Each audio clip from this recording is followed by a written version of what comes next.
तो नमस्कार मित्रों, आज हम बीकानेर जिले का दूसरा पार्ट पढ़ने जा रहे हैं। पहला पार्ट हम पढ़ चुके हैं, तो आप उस वीडियो को देख सकते हैं अच्छी तरह से।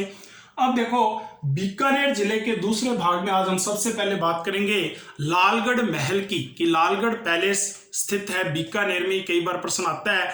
और लालगढ़ पैलेस का निर्माण 1937 में पूरा हो गया था और इसका निर्माण महाराजा गंगा सिंह ने करवाया था। महाराजा गंगा सिंह जी ने इसका निर्माण करवाया था। इन्होंने यह यूरोपियन शैली में बनवाया था। यूरोपियन शैली में बनवाया था। ठीक है मित्रों, अब देखो, यह महल इन्होंने अपने पिता लाल सिंह की याद में करवाया था।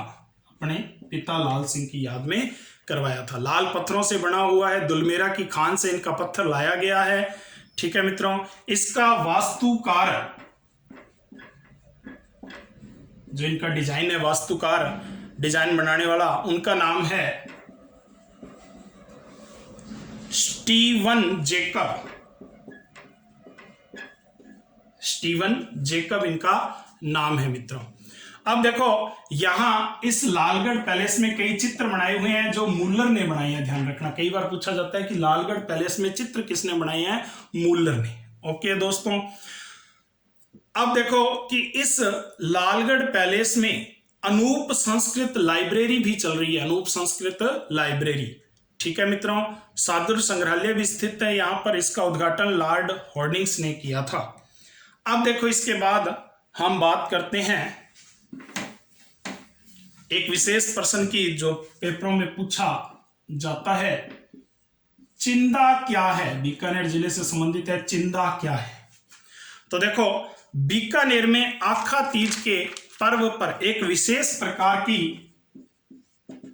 पतंग उड़ाई जाती है जिसे चिंदा कहते हैं। ऐसा कहते हैं कि यह चिंदा उड़ाने का सबसे पहले जो है वो बीकानेर के संस्थापक राव बीका ने आखा तीज पर जब बीकानेर नगर की स्थापना की थी तो सबसे पहले चिंदा यहां पतंग उड़ाई थी, इसलिए इसका नाम चिंदा पड़ गया। वैसे बीकानेर की देसी भाषा में एक प्रश्न भी पूछा जाता है जो ध्यान रखना है आपको।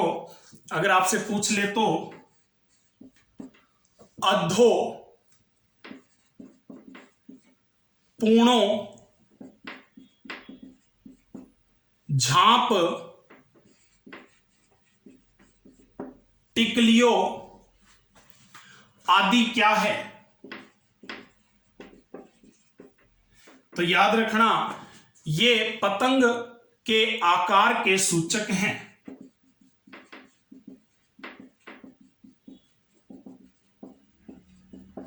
दोबारा सुन लो, अधो पूर्णो झांप टिकलियो आदि क्या है?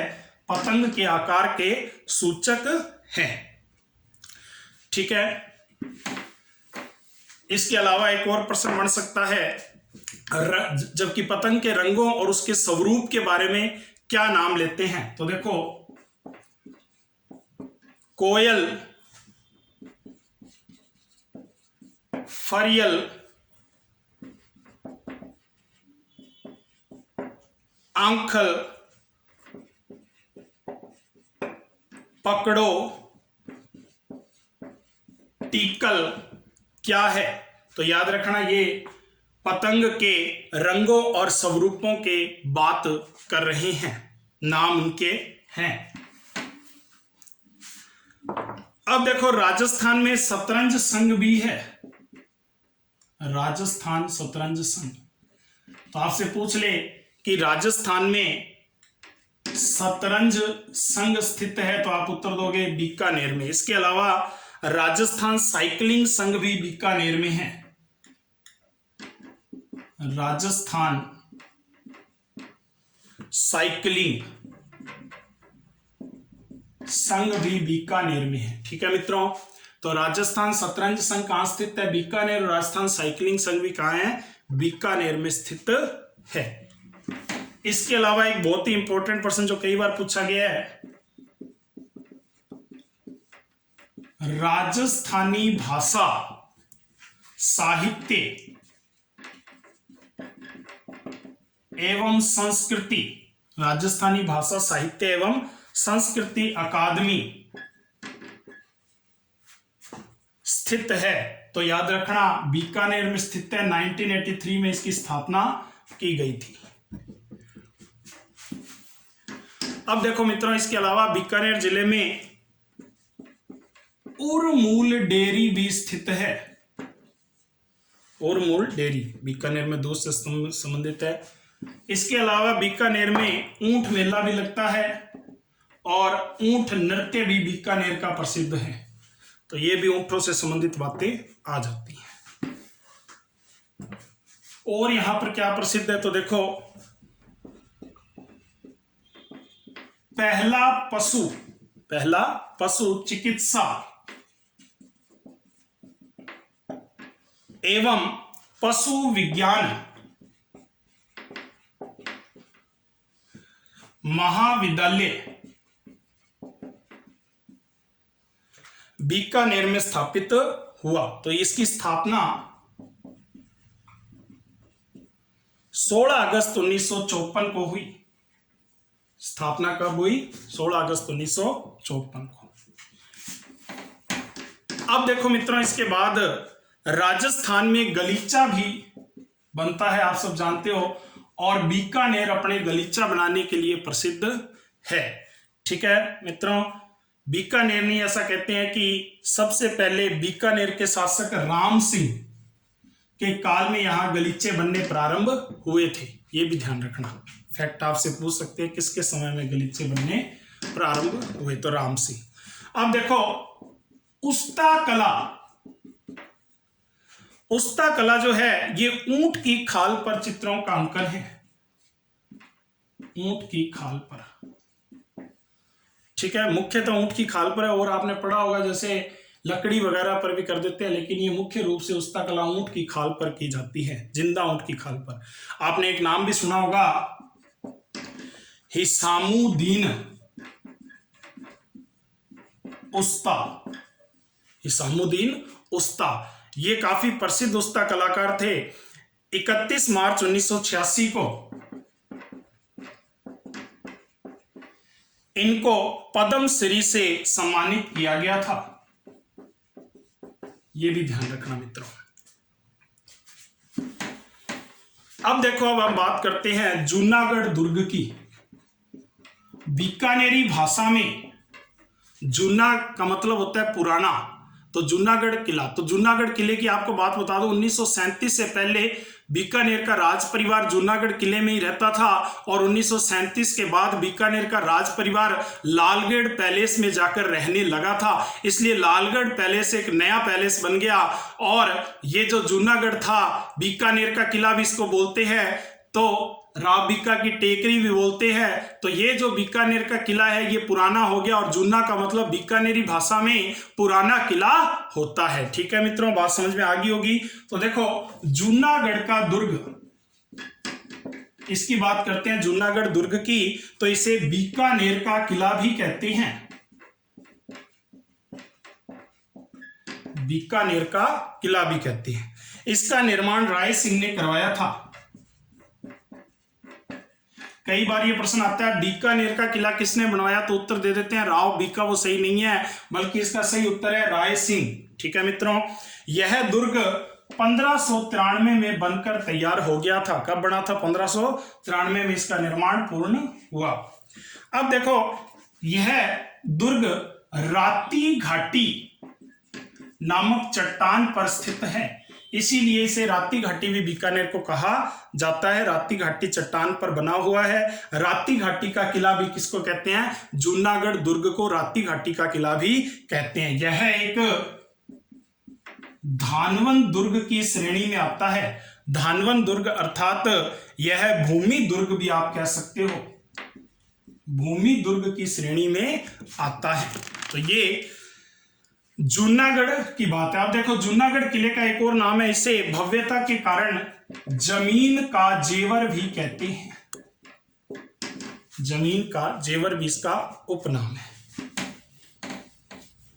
जूनागढ़ दुर्ग में ही राजस्थान में सर्वप्रथम पहली बार इसी दुर्ग में लिफ्ट लगाई गई थी। तो ये भी आप ध्यान रखना कि किस दुर्ग में सर्वप्रथम लिफ्ट लगाई गई, तो उत्तर होगा जूनागढ़ के दुर्ग में। जूनागढ़ दुर्ग हिंदू प्लस मुस्लिम शैली में बना हुआ है, तो ये भी ध्यान रखना है, हिंदू और मुस्लिम शैली में दुर्ग बना हुआ है। दुर्ग के बारे में कथन है, दीवारों के भी कान होते हैं पर जूनागढ़ के महलों की दीवारें तो बोलती हैं। इसका क्या मतलब है? जूनागढ़ के महलों की दीवारें तो बोलती हैं, क्योंकि जूनागढ़ की जो महलों की दीवारें हैं, जो जूनागढ़ की दीवारें हैं, उस पर इतिहास लिखा गया है, इसलिए इसी की दीवारें भी बोलती है, ऐसा कहा जाता है। ठीक है। दुर्ग का पूर्वी दरवाजा, जो मुख्य दरवाजा है, उसका नाम कर्णपोल है, ये भी ध्यान रखना, कर्णपोल। अब इसके अलावा अपने थोड़ी सी बात और कर लेते हैं बीकानेर के दुर्ग की। बाकी अपने पूरे डिटेल से इस दुर्ग को, जब दुर्ग का टॉपिक करेंगे तो उसमें इसको लेंगे। उससे पहले मैं आपको एक विशेष बात बता दूं, आपने बीकानेर दुर्ग का एक गेट सुना होगा, मुख्य एक दरवाजा है सूरज पोल। इस सूरज पोल के पास मूर्ति लगी हुई है, जिसमें मैं आपको बता दूं 1567 में चित्तौड़ में युद्ध हुआ था। अगर आपको याद हो, चित्तौड़ का साका याद है, तो उसमें वीर गति पाने वाले जयमल और फत्ता सिसोदिया थे। जयमल और फत्ता सिसोदिया अकबर के विरुद्ध लड़े थे। कहानी आपको पूरी सुनाएंगे आगे। तो यहां पर कहते हैं कि इनकी वीरता से इतने प्रभावित हुए थे, अकबर तो हुए थे, लेकिन राय सिंह भी इनकी वीरता से बाद में प्रभावित हुए। उन्होंने इनके बारे में जाना और इन्होंने यहां पर इसके पास हाथी पर बैठे हुए यानी कि गजारूढ़ मूर्तियां लगवाई। तो यह भी ध्यान रखना, राय सिंह ने 1590 में साका हुआ था, 1567 में युद्ध हुआ था 1567 में, और 1567-68 बोलते हैं साका। वो पूरी कहानी आपको डिटेल से इतिहास में सुनाएंगे। और 1590 में राय सिंह ने यहां पर मूर्तियां बनवाई। ये आप याद रखना, कई बार पूछा जाता है कि बीकानेर के किले के आगे जयमल और फत्ता की मूर्तियां किसने लगवाई, तो याद रखना। ठीक है मित्रों। इसके अलावा एक आपने सुना होगा मतीरे की राड़ या मतीरे की राड़ का युद्ध। यह युद्ध भी बड़ा रोचक है। 1644 ईस्वी में यह युद्ध हुआ था। मारवाड़ के शासक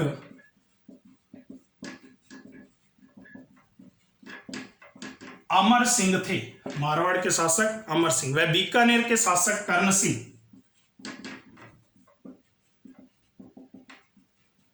इन दोनों के मध्य मतीरे को लेकर राड़ हुई थी, इसीलिए इसका नाम पड़ा बीकानेर में मतीरे की राड़ का युद्ध। इसकी भी अपने डिटेल से आगे इतिहास में चर्चा करेंगे। अब देखो कि इसके अलावा बीकानेर में आपने एक नाम सुना होगा कत्रियासर, गांव का नाम सुना होगा कत्रियासर। ये क्यों प्रसिद्ध है? तो देखो, आप सबने नाम सुना होगा जसनाथ जी। तो जसनाथ जी जो थे, इनका जन्म 1482 में इसी गांव में हुआ था। ठीक है। और ये जो जसनाथी होते हैं वो 36 नियमों को मानते हैं। पहले मैंने आपको बताया था बिश्नोई धर्म जो 29 नियमों को मानता है और ये 36 नियमों को मानते हैं। और इनका एक प्रसिद्ध है अग्नि नृत्य। ये प्रश्न कई बार पेपरों में पूछा जाता है, अग्नि नृत्य कौन करते हैं? तो जसनाथी संप्रदाय अग्नि नृत्य करते हैं। 1506 ईस्वी में कत्रियासर में इन्होंने, जसनाथ जी ने समाधि ले ली थी और तब से ये अग्नि नृत्य चला आ रहा है। तो आप ध्यान रखना कि अग्नि नृत्य कहाँ किया जाता है, कहाँ का प्रसिद्ध है। कोई भी प्रश्न ऐसा आ जाए तो अग्नि के ऊपर किया जाता है, अग्नि नृत्य। अब देखो, बीकानेर में 3 संग्रहालय भी स्थित हैं। नंबर 1, सबसे पहले करनी संग्रहालय।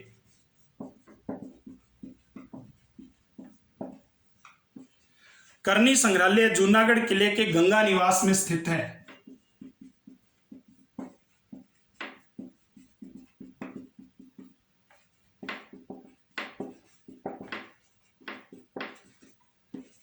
करनी संग्रहालय जूनागढ़ में। दूसरा, सादुल संग्रहालय, यह लालगढ़ महल में स्थित है।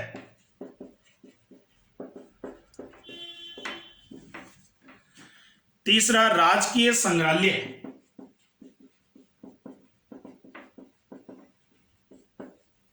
राजकीय संग्रहालय, यह स्वतंत्र रूप से स्थापित है। बीकानेर में तीनों संग्रहालय।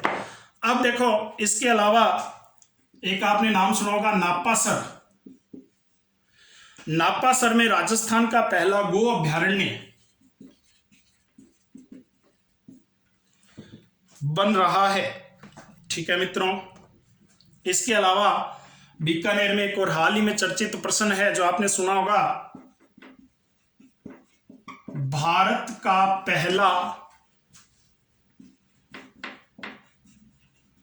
अभिलेख म्यूजियम स्थित है। तो बनेगा ये और बन चुका है, आपको पता होगा, उद्घाटन होने वाला है इसका। तो आप ध्यान रखना कि भारत का पहला अभिलेख म्यूजियम स्थित है। तो आप उत्तर दोगे बीकानेर। ठीक है मित्रों, तो बातें समझ में आ रही होंगी ये सारी। बीकानेर जिले के बारे में पूरी डिटेल से चर्चा कर रहे हैं मित्रों। अब देखो इसके बाद अल्लाह जिलाई बाई, प्रसिद्ध व्यक्तित्व है ये अल्लाह जिलाई बाई। इनके ऊपर भी पेपरों में प्रश्न बनता है कि अल्लाह जिलाई बाई कौन है। तो याद रखना ये एक मांड गायिका है, मांड गायिका। बीकानेर के महाराजा गंगा सिंह जी ने इनको संरक्षण दिया था। ठीक है मित्रों, गीत इनका काफी प्रसिद्ध आपने सुना होगा, केसरिया बालम पधारो नी हमारे देश, ये आपने सुना होगा। 1982 में इन्हें पद्मश्री से भी सम्मानित किया गया था। ठीक है, अब देखो मित्रों इसके अलावा लक्ष्मी नारायण सोनी भी बीकानेर में प्रसिद्ध व्यक्तित्व हैं।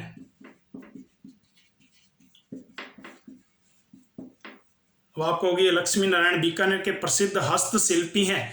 इनकी मूर्तियां बहुत प्रसिद्ध हैं। इनकी मूर्तियों की एक विशेष बात है, ये मूर्ति बनाते हैं और इनकी मूर्तियों में विशेषता क्या है कि इनकी मूर्तियों में कहीं भी कोई जोड़ नहीं होता है, ये विशेष बात है।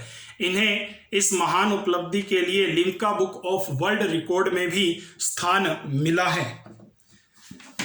ठीक है मित्रों, इसके अलावा प्रमुख व्यक्तित्व में अमरचंद बाठिया, इनका नाम तो आप सबने सुना होगा। राजस्थान के प्रथम स्वतंत्र सेनानी इन्हें कहा जाता है, जिन्हें 1857 की क्रांति के दौरान फांसी की सजा दी गई थी। सबसे पहले फांसी इनको ही दी गई थी। तो याद रखना राजस्थान के प्रथम स्वतंत्रता सेनानी 1857 में इनको क्या दी गई थी, फांसी दी गई थी, अमर हो गए थे ये। ठीक है, आज इनका नाम प्रसिद्ध है। देवी कुंड सागर, देवी कुंड सागर बीकानेर राजघराने की छतरियां स्थित हैं यहां पर।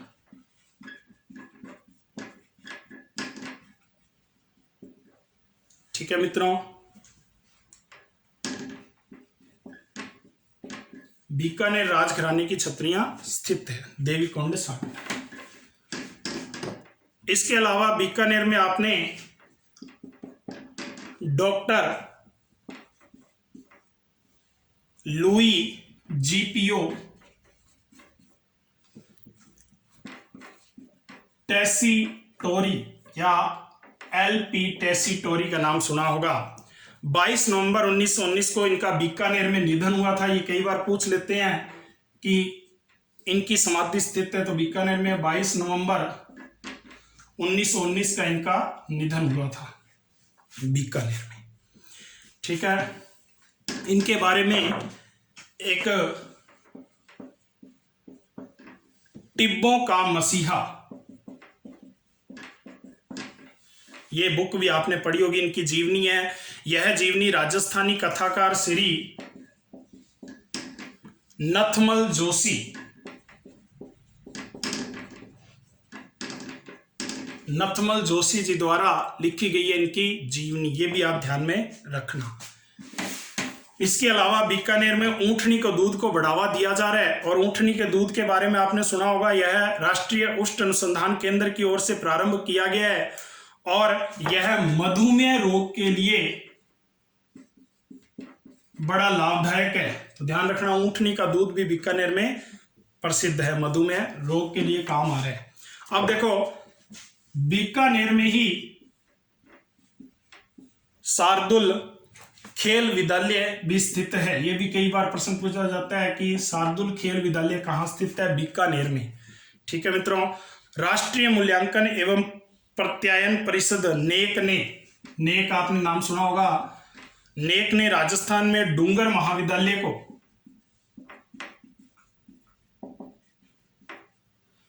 ए ग्रेड प्रदान किया है। यह भी ध्यान रखना, नेक ने, नेक का मतलब है राष्ट्रीय मूल्यांकन एवं प्रत्यायन परिषद, नेक ने डूंगर महाविद्यालय को पहली बार ए ग्रेड दिया है। ठीक है मित्रों, और लास्ट प्रश्न, बीकानेर प्रजामंडल की स्थापना